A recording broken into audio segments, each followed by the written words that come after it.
Hey, welcome back to the Abundant OD podcast. Today we're talking with Peter Precht, who is an optician by trade and previous owner of I See Clearly. He also hosts the Optometry Profits Revealed podcast, where he uncovers comfort zones and barriers to new technologies in eye care and explores innovative ways to enhance the patient visit experience. So, Peter, thanks for taking the time out to talk with us today. I appreciate it. Oh, thank you so much, Eric. I'm looking forward to this. It's been quite a journey, and I definitely am eager to connect and tell a little bit of my story. It's exciting. Yeah, absolutely. So, well, glad to have you here. Let's jump right in. So, you were just talking about in our pre-chat here a little bit about your passion for what you're calling direct opticianry. Did I get that right? Absolutely. Okay. Yeah.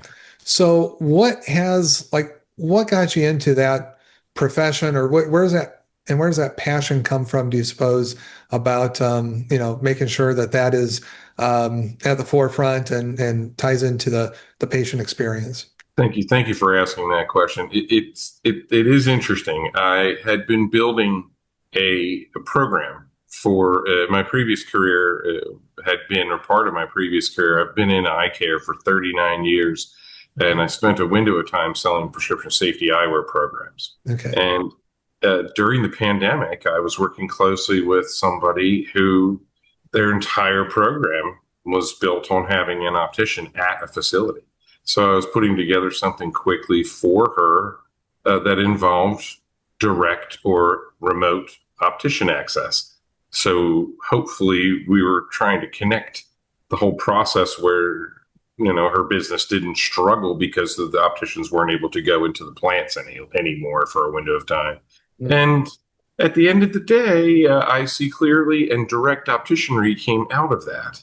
And it is absolutely a way of connecting a skilled optician, a licensed optician, depending on where you are, with somebody who is getting glasses, whether that be trying on frames in a form like we are right now, or even in a virtual sense. Very good. So the core idea then here that we're going back to is you're doing optical visits virtually. Do I have it right or wrong? That's You probably do. a massive You do. oversimplification. In any essence, if somebody is buying glasses either at a frame board or from Warby Parker or from Zenni, being able to connect with an optician and video call with them to get advice as you're going through that process is very exciting.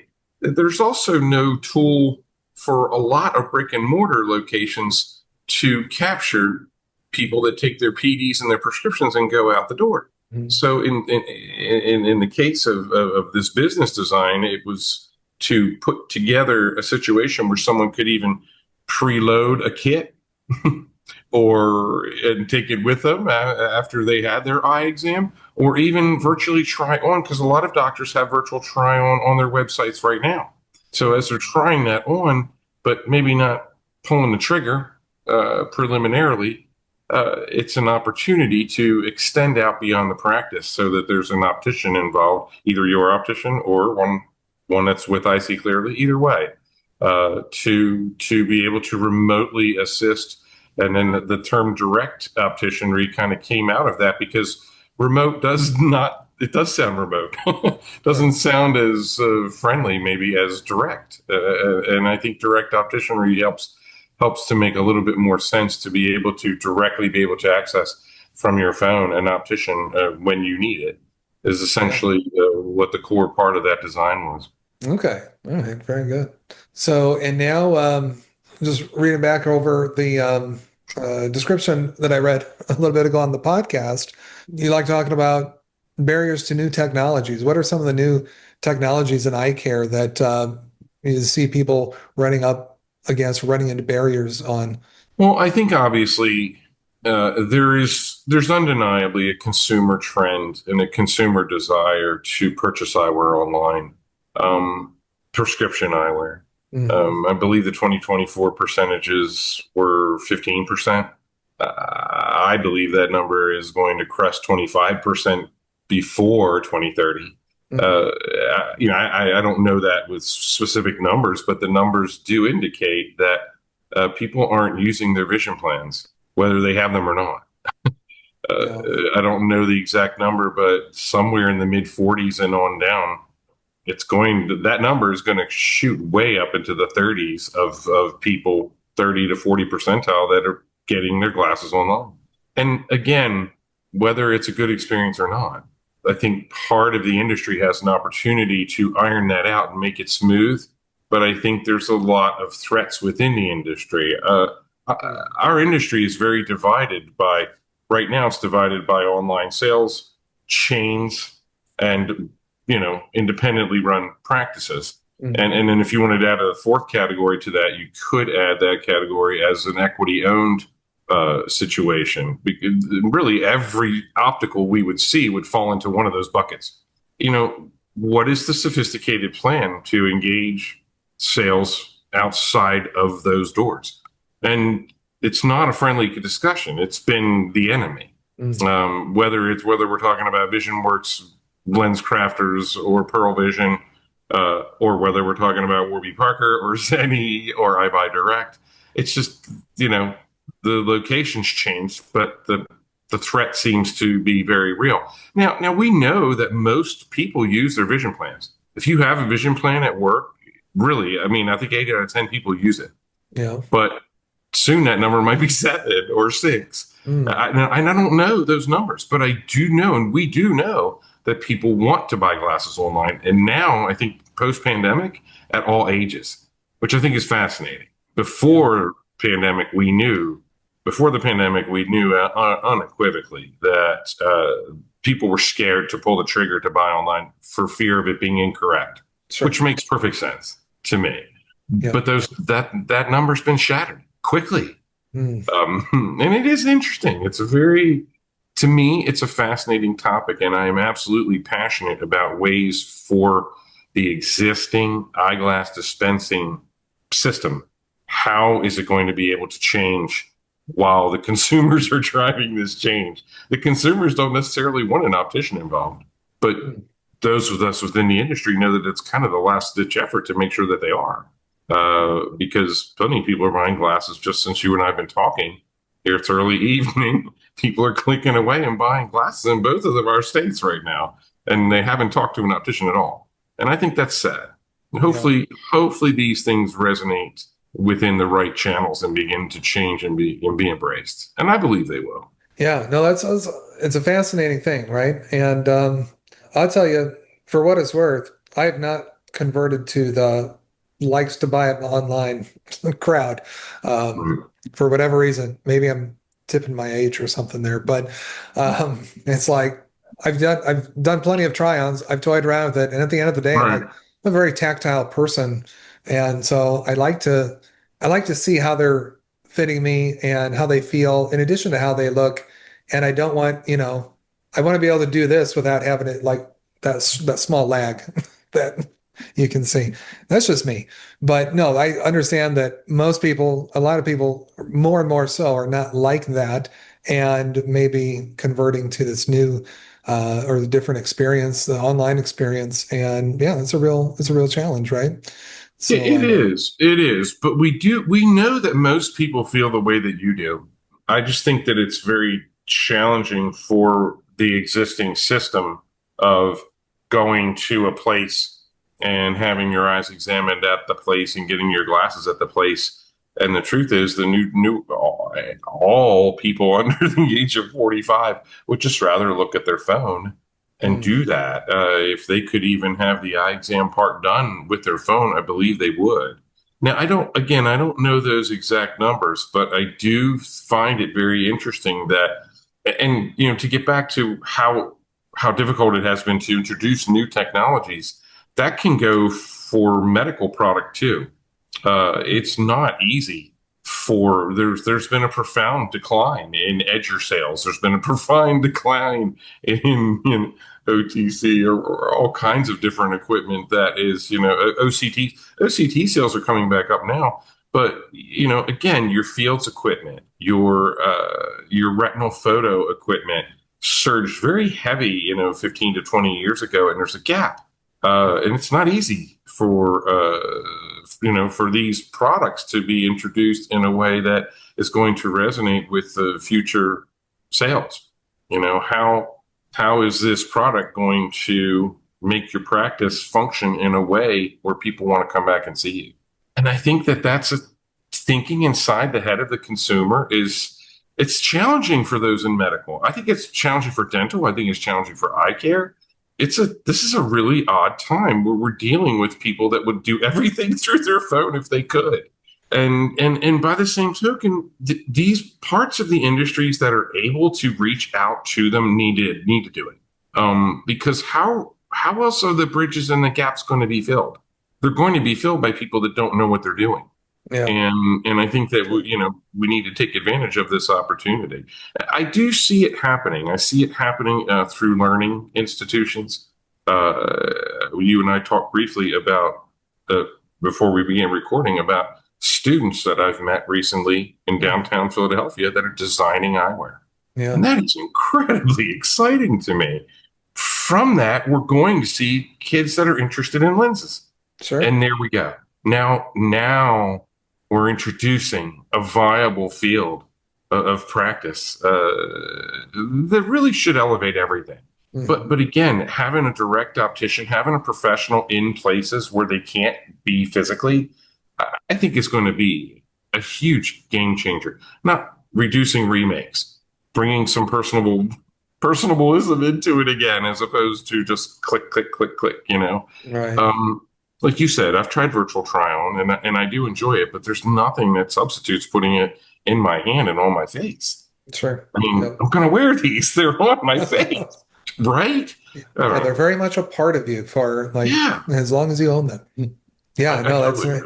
I think I might have told the story on the show before, but it's probably been a little while that I think, as I'm hearing you talk, one thing that I come back to in my own mind is this total value proposition or value package of having face-to-face interaction with somebody. We may get to a spot where virtually, and it may already be happening to a certain degree, where virtually we're starting to mimic some of those, but we can mimic. There's still a little something extra when you're sitting in the same room, sharing airspace with somebody versus talking to them over a device. I'm grateful. I got a level of service one time from a past optometrist. He's only a past one because I moved. And, if it weren't for him, asking me the same question 5 different ways until I answered and until he finally hit a situation that I was experiencing, I still be going cross-eyed at night while I'm driving because I just attributed it to, I'm tired, I'm too late to be driving. And he's like, no, you've got something wrong. We need to fix that. And so, but it wasn't happening any other time. So when he just asked me, do you ever go cross-eyed? I thought, no, because I'm just thinking of my normal day.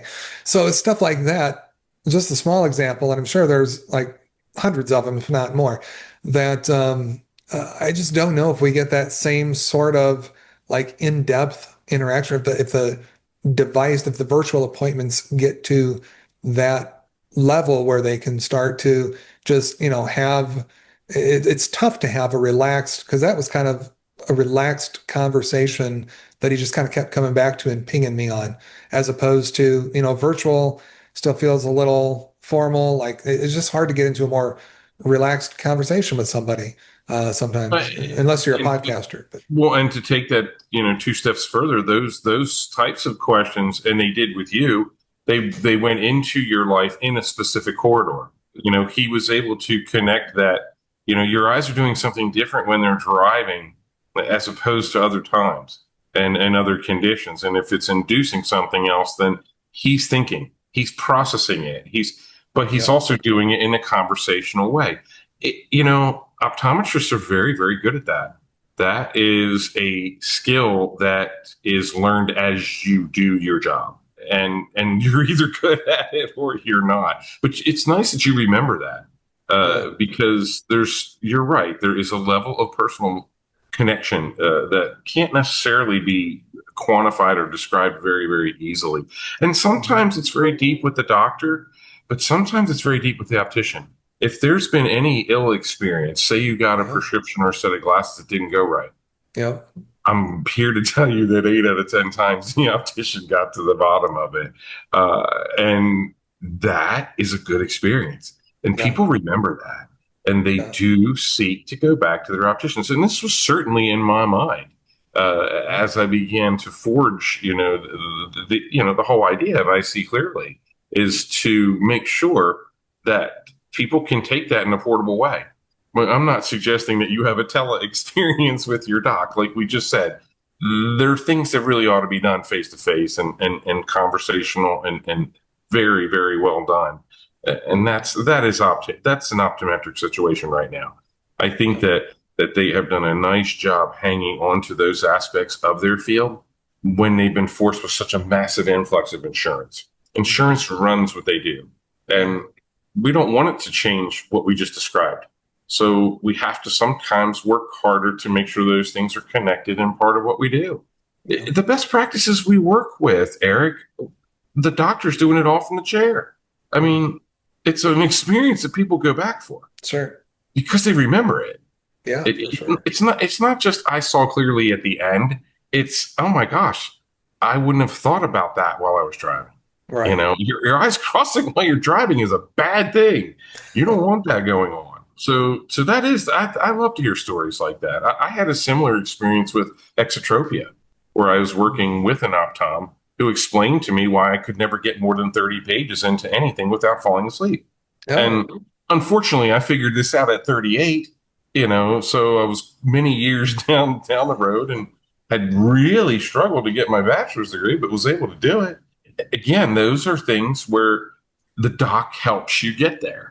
And they're hugely important. And I think that it's the things that we're talking about, you can't bottle them.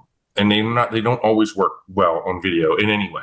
But the little parts that maybe can be, so that someone doesn't do something radically wrong, we need to get a little better at that too. So time to improve everywhere. As we do. But the idea of kids designing frames, that's so cool. I know. That is cool. So fun to me, I bet they're just having a blast with it too. I mean, I bet that's a super unique experience for somebody to be able to go through at that age, right? I think so. And having the ability to access optician skill and knowledge from miles and miles away is just great. There's a pediatric practice out near Mechanicsburg, and I'll say her name, Danielle Kroll. Everyone knows her.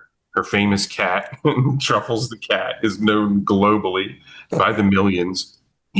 We have a special industry, and there's some really, really special people. So, I have to commend you for what you're doing. I think these interviews are awesome. People get to speak their mind.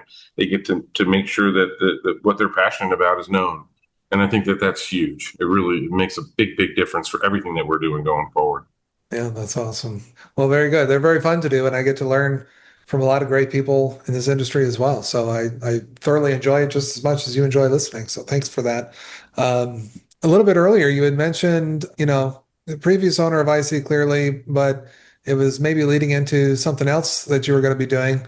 Any lead into that, or are you keeping that under wraps? Yeah, I'm enjoying my life as an outside rep in Philadelphia, door to door, talking to doctors face to face, and I haven't done that for probably 15 to 20 years. The safety realm was very different, very B2B. So the meetings are very different. People spending other people's money. That they don't take it the same way as an independently owned optometrist, as you well know. Sure. And honestly, those discussions are a little bit more enjoyable. There's a chance to dive into the details of a business report, to talk about, here's where you are. You may do all these things great, but look at this product that the rest of the territory is selling and you're not. Mm-hmm. Explore why.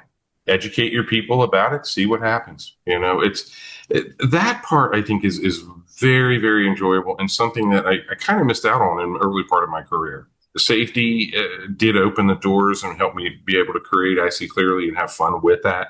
But this is a really wonderful opportunity to reconnect at a face-to-face level with what's going on the ground in these independent practices, because like we talked about, it's challenging. It's not a turn the page thing. It's there's personal things that are involved, and how you do what you do, and then also management, and then the nuances. What's your niche? Who are you going after? It's so cool. You can start off something that serves a niche that people don't think is there, and do quite well. And I love that. I think that that's some of the coolest experiences that I've seen at all with opticians. Opticians that are willing to go into something, being pulled by their heart, knowing that there's others that need this. Mm-hmm. And ultimately, that's I feel like I'm doing that with opticians. I am certainly coaching them in a way to connect directly anywhere that they can. You mentioned moving away from your optometrist. The opticians have had that same problem, and a whole lot of them in the pandemic are in different places. Sometimes you have to move states over to take care of your parents. I mean, things happen. And if you've been in one community for a long time, being able to communicate via video call, it can change the world. It can change the world for a lot of people. So, the future is still developing, shall we say. And that's fun. Coaching opticians on how to do this the right way is exciting. I know you and I talked a little bit about how podcasting wasn't what we got up to do this morning, but it turns out to be something that we actually have a skill for. So if we're good at this, let's do it for people. If we can bring any baton we can be passing, we're winning. That's the way I look at it. And I really feel passionately about that. And our industry could use it. We don't need any fantastic opticians taking knowledge with them out of this world. We need it to stay here. Sure. So pass it on any way you can. For sure. Well, Peter, this has been great. I know we're bumping up against time here, so I want to be respectful of yours, but I always ask everybody, this may be something that you've already mentioned or want to elaborate on. Maybe it'll spark a brand new idea, but I always ask at the end for folks to give your best piece of advice to others on their journey in independent optometry and the eye care industry. What would you say to that? Undoubtedly, remember the pearls, remember the moments that someone told you something where you went, and also remember, and I don't need to say this, but remember those moments when you put a set of eyeglasses on somebody and they saw clearly. Again, I don't need to say that. We're all doing it for that, and it keeps coming back. And let me tell you, when you help someone see clearly, you just changed their whole life. Yeah. And that I don't know a price to put on that. Right. And it's amazing. Certainly is very, very, very important to me. It's an amazing thing. So, well, thank you so much, Peter. I appreciate your time and all the insights you've shared. And hopefully maybe our paths will cross again soon sometime. Oh, no doubt about it. Thank you so much, Eric. You bet. Have a good one. You too.